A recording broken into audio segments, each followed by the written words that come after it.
সুদের লেনদেন করবেন না। কেন সুদ খাবেন বাপ? কেন সুদ খাবেন?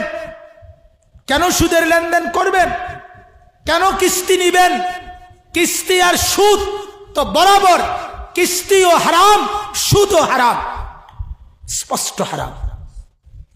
আপনি শুধু এটা আমাকে উত্তর দেন, কুকুরের গোশত হালাল না হারাম? বলেন, সবাই বলেন। কে হারাম করছে? আবার বলেন, আবার বলেন, আবার বলেন। কুকুরের গোশত কেউ খায় আপনারা?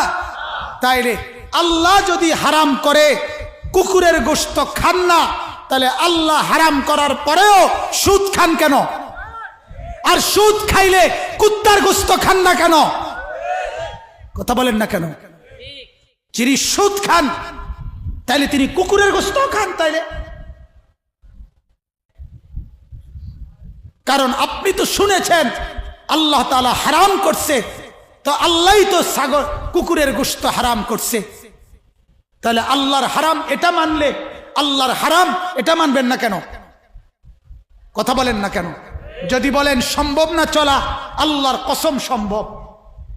হালাল পন্থায় ইনকাম করে চলা সম্ভব না অসম্ভব? সম্ভব, সম্ভব। আল্লাহর কথা মিথ্যা হয় না। লা ইউকাল্লিফুল্লাহু নাফসান ইল্লা উসআহা। আল্লাহ কারো উপরে সাধ্যের অতিরিক্ত কিছু চাপিয়ে দেয় না।